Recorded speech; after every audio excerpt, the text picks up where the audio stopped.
video Komnas Perempuan. Berharap kamu segera dipecat, Bapak Presiden.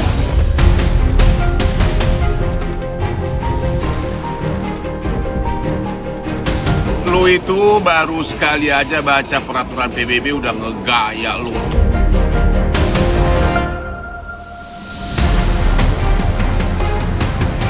Saya pikir bahwa ini perlu kita koreksi bersama, bahwa ini jelas lah, ini adalah sudah satu tindakan yang sudah luar biasa, di luar batas kemanusiaan yang ada.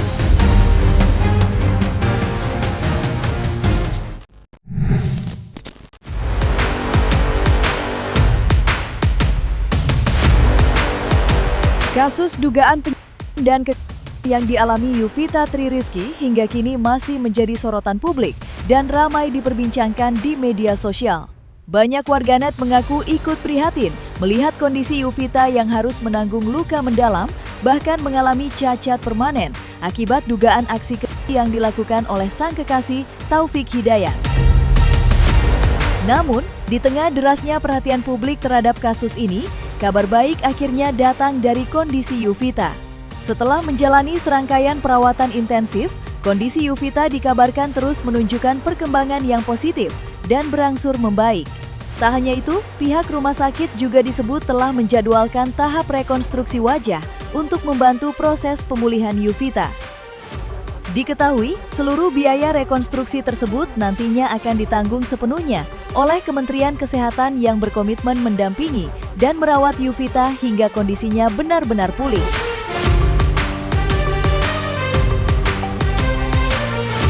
Kita akan merawat sampai rekonstruksi. Nah, ini kan terjadi juga di wajahnya harus direkonstruksi. Untuk masalah ekonominya itu ditangani oleh pemerintah daerah. Untuk masalah sosialnya itu ditangani oleh Kementerian PPA, ya, Perlindungan Perempuan dan Anak, dan kita bertiga sudah berkoordinasi. Keterangan Direktur Rumah Sakit Hasan Sadikin kemarin di Polda Jabar, saya pikir jelas bahwa fokus utama kami sekarang selaku kuasa hukum dari korban dan juga fokus utama ya pemulihan kesehatan mental korban, pemulihan infeksinya, lalu baru kita akan fokuskan untuk melihat rekonstruksi wajah untuk hal-hal yang lain ya yang akan menyusul untuk lebih lanjut demikian. Ya tentu itu adalah langkah kedua ya, tentunya tidak dalam waktu dekat karena fokus utama sekarang tim dokter adalah memulihkan dahulu kesehatannya, luka-luka yang ditimbulkannya itu untuk disembuhkan lebih dahulu. Tentu sesudah dari situ baru fokus utama berikut adalah untuk pemulihan, entah mau lakukan rekonstruksi wajah ataupun yang lain, itu akan dilakukan kemudian. Kemarin kami masih berkomunikasi dengan keluarga korban, ya, dengan ayahnya dan juga dengan kakaknya. Ya, keadaan sekarang sudah berangsur baik, alhamdulillah sudah bisa berjalan, ya. Tapi untuk berbicara dan secara memberikan keterangan penuh itu saya pikir masih memerlukan waktu.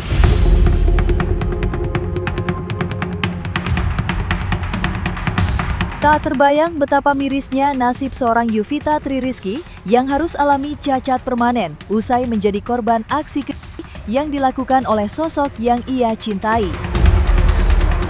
Mirisnya lagi, peristiwa itu disebut berlangsung selama bertahun-tahun di sebuah kamar kos kecil yang mereka tempati bersama.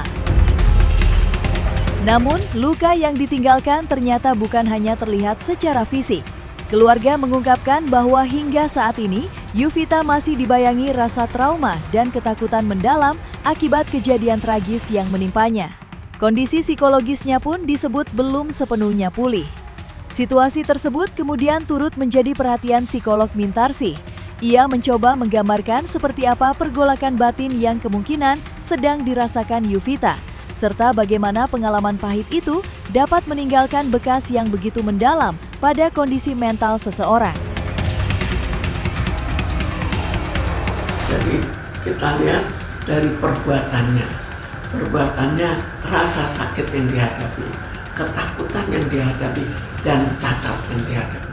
Kita harus lihat bahwa bagaimana kondisi mental dari perempuan itu, apakah dia tegar atau tidak. Tapi kalaupun setegar-tegarnya seorang perempuan, kalau sudah sampai di seperti itu, sampai membawa akibat cacat, dan cacatnya itu cacat yang cukup vital, bukan sekedar misalnya cacat di belakang, di punggung, tapi cacat matanya, mukanya, itu betul-betul cacat yang berat. Kalau sudah begitu, seterusnya tidak bisa dilupakan. Karena begitu dia mau melupakan, dia lihat lagi mukanya seperti itu. Lalu di lapangan juga kalau dia pergi, kan orang semuanya melihat kan. Jadi betul-betul merupakan trauma yang berat dan membuat dirinya sulit untuk mendapatkan seorang pasangan dengan muka yang begitu cacat. Traumanya akan sangat berkepanjangan. Maka mungkin selain masalah untuk mengatasi masalah mental emosionalnya, juga perlu untuk dilakukan bedah plastik terhadap mukanya. Itu yang jadi persoalan, bahwa karena adanya cacat mental juga ada. Cacat mentalnya kita tidak tahu kan bisa diatasi atau tidak, tapi seandainya pun bisa lumayan teratasi, cacat fisiknya sulit teratasi. Dan kalau cacat fisik itu membuat dirinya tiap kali teringat. Orang yang tanpa atau tanpa apa, tiba-tiba matanya buta, dia kan sudah stres. Apalagi ini plus suatu tekanan mental.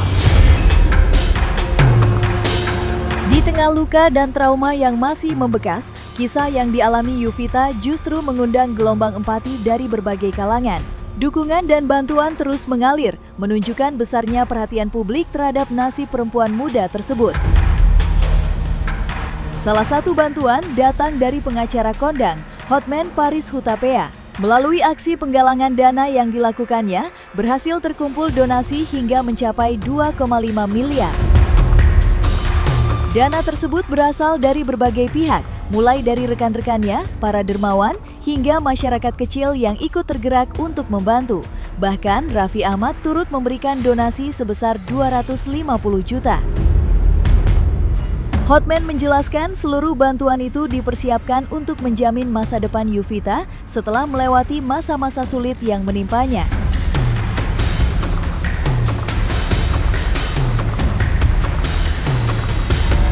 Barusan dapat WA dari Raffi Ahmad, sahabat lama saya. Raffi Ahmad baru mengirimkan uang 250 juta untuk sumbangan yang digalang oleh Hotman Paris untuk korban Sandra 3 tahun yang di Bandung, Adinda Yuvita. Jadi uang yang terkumpul semuanya sudah hampir 2 miliar 500 juta. Saya menghimbau kepada para konglomerat lain, klien Hotman, ini sudah cukup. Jangan kirim lagi. Uang kalian nanti dicadangkan untuk apabila ada lagi kasus-kasus yang membutuhkan bantuan atas korban-korban hak asasi manusia. Saya sudah berhasil mengumpulkan dana sekitar 2,5 miliar. Saya yang sebagian besar dapat dari klien-klien saya, masih puluhan klien saya mau menyumbang, tapi saya mengatakan stop, sudah kebanyakan, ini sudah cukup. Terima kasih kepada warga, banyak juga yang menyumbang hanya 10.000, 50.000. Itu menunjukkan bahwa warga kita itu masih punya hati nurani. Yang jelas bahwa sumbangan kan sudah begitu banyak masuk ya, melalui timnya Pak Hotman itu mendapatkan kurang lebih 2,5 miliar dari sumbangan-sumbangan yang lain masuk. Ya, Pak Gubernur kita juga memberikan deposito 250 juta. Saya pikir sudah cukup sumbangan-sumbangan yang masuk, dan ini untuk mempersiapkan ya dalam rangka kehidupan bagi korban untuk selanjutnya. Saya pikir begitu. Di saat gelombang simpati untuk Yuvita terus berdatangan dari berbagai pihak, publik justru dibuat gaduh oleh pernyataan salah satu komisioner Komnas Perempuan yang menyebut kasus YTR bukan merupakan tindakan penyiksaan. Ucapan tersebut sontak memicu perdebatan dan menuai beragam reaksi dari masyarakat. Pernyataan itu bahkan turut mendapat perhatian dari Hotman Paris Hutapea. Pengacara kondan tersebut secara terbuka mengkritik dan mengecam keras pandangan yang dinilai tidak sejalan dengan penderitaan yang dialami Yuvita.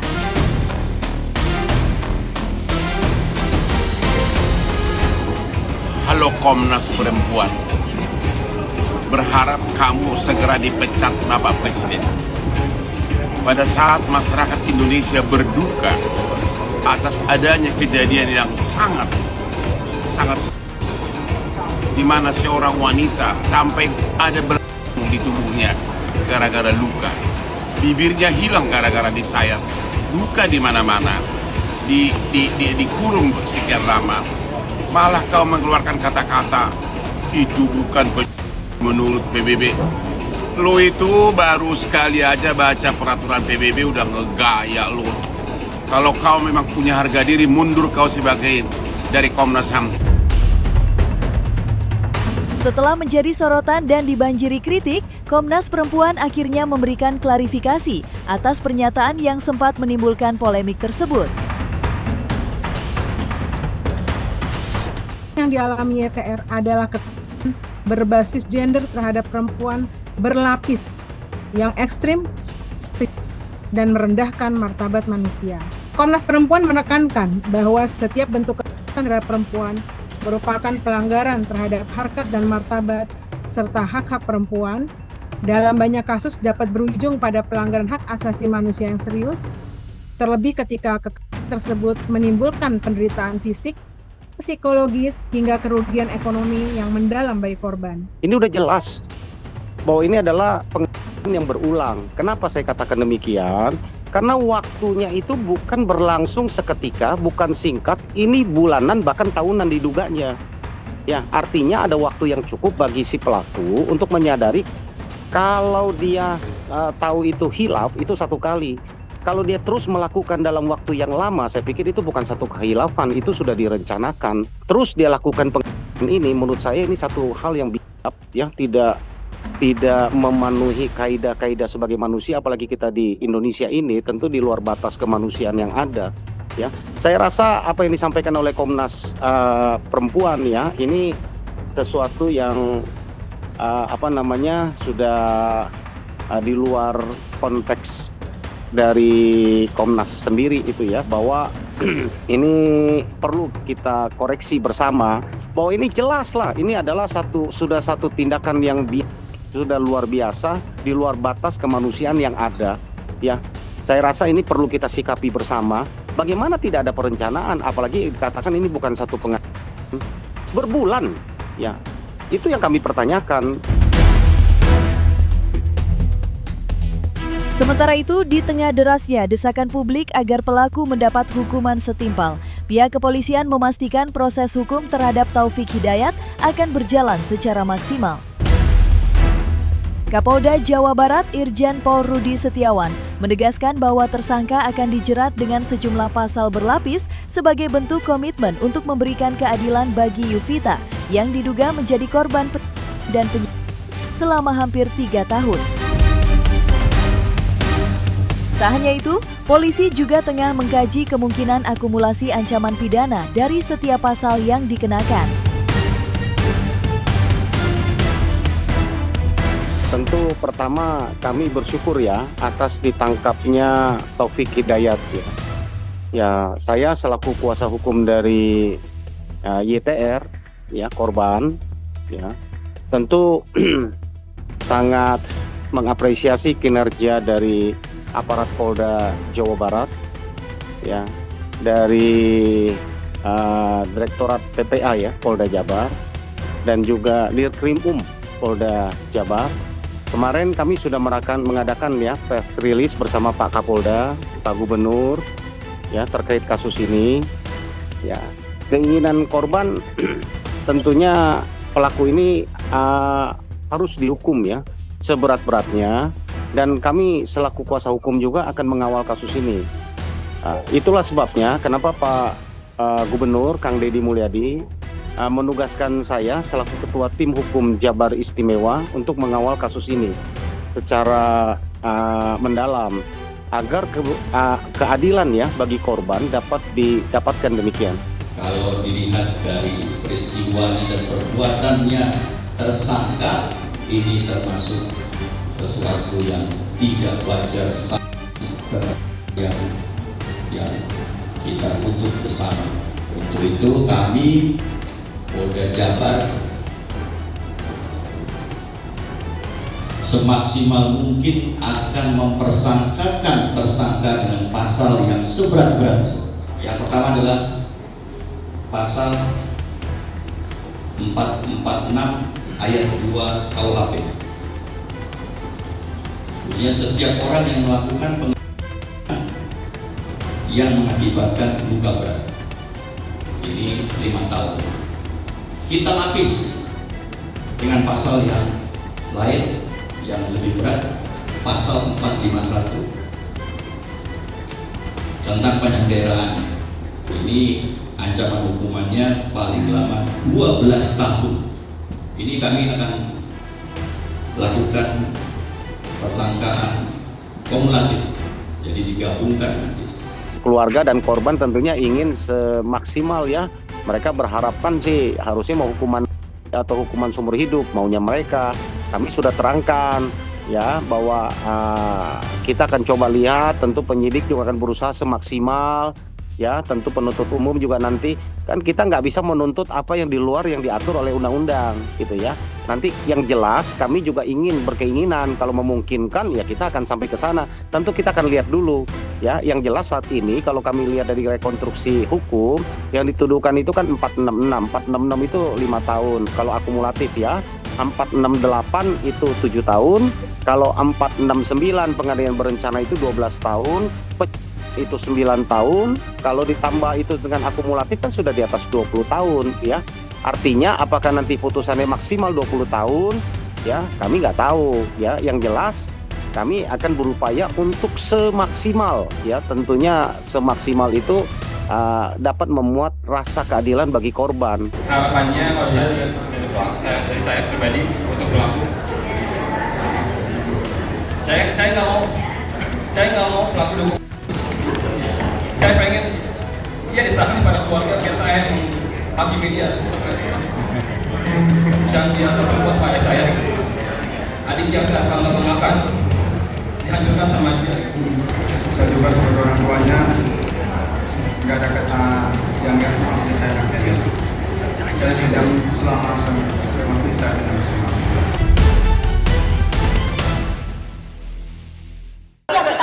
Pasti kita pengen ekspresi mengedepankan estetika disampaikan. jelas tadi mendengarkan.